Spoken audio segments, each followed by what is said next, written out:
ada yang dijemput, ada yang diantar, tidak selalu dijemput. Sekarang kita lihat ilmunya, Pak. Benang merahnya kita rubah. Kenapa di kandungan kita, di kandungan ibu, Allah itu memberi rizki, diantar tidak dijemput?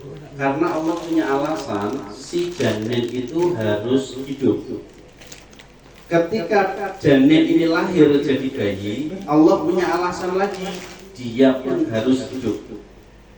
Tapi ketika si bayi sudah balik, sudah dewasa, dia punya tujuan lain untuk hidup. Wa ma khalaqatul jinna wal insa illa liya'budun. Maka konsepnya ketika ingin dikejar rizki, ketika rizki pengen diantar tidak perlu jemput, maka jenengan harus memenuhi kebutuhan atau tujuan diciptakan.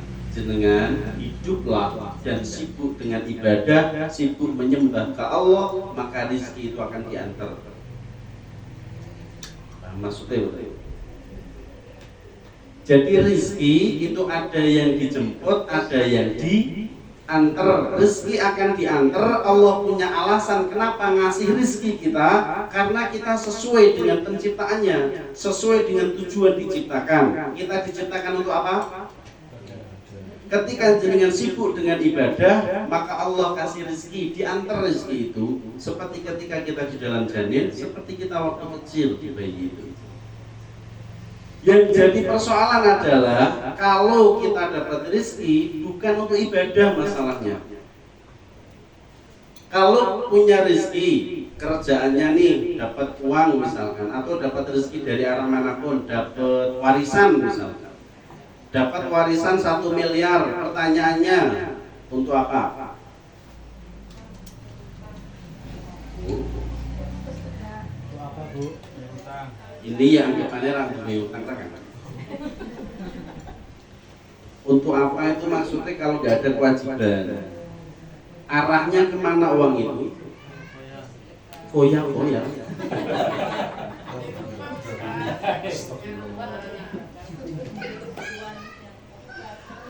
Kenapa nggak terpikir untuk ibadah? Bukankah kita hidup diciptakan tujuannya untuk ibadah? Gara-gara kita tidak mau menggunakan rezeki untuk ibadah, maka harus jenengan sibuk menjemput rezeki. Karena rezeki tidak disediakan untuk membesarkan rumah jenengan. Rezeki tidak disediakan untuk berfoya-foya. Rezeki tidak disediakan supaya jenengan bermegah-megahan. Alhaakumut takatsur hatta zurtumul maqabir. Kalla sawfa ta'lamuna summa kalla sawfa ta'lamun. Bermegah-megahan akan membuat kita lalai sampai nanti masuk ke alam kubur baru sadar tidak ada gunanya. Contoh, kita punya warisan 1 miliar, bingung untuk apa toh? Misalkan begitu. Tetapi ada kabar yang menyertai bahwa nanti malam jam 8 malam jenengan mati. Kira-kira nih uang 1 miliar yang disedekahkan berapa persen? Nah, kan cerdas. Seandainya jenengan punya prinsip seperti itu, karena mati bisa kapan saja toh, rizki itu akan diantar, Pak. Masalahnya adalah kalau kita punya rizki, sedekah dengan bermegah-megahan, lebih gede bermegah-megahannya. Contoh, punya uang 1 miliar, hasil dapat warisan. Masjid di depan rumah sedang dibangun, butuh sampai 10 miliar. Uang 1 miliar kalau disedekahkan kurang.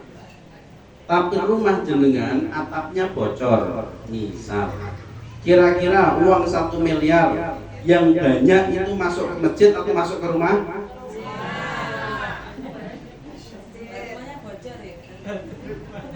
Rumah bocor 1 miliar. Larang tenan.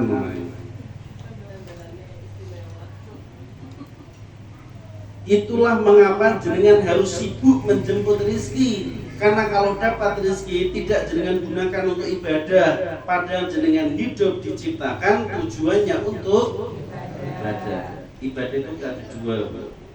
Satu, ibadah yang berhubungan diri sendiri, sholat, puasa, zikir, baca sholawat, baca Quran, itu ibadah. Ibadah yang kedua adalah berhubungan dengan orang lain, sedekah harta, sedekah tenaga, sedekah ilmu, sedekah waktu, dan seterusnya.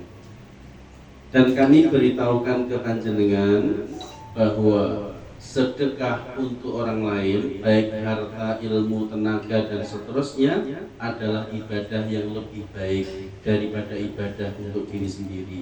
Sebab khairun nas anfa'uhum linnas, yang terbaik bukan malah yang untuk dirinya sendiri, tapi yang terbaik untuk orang lain.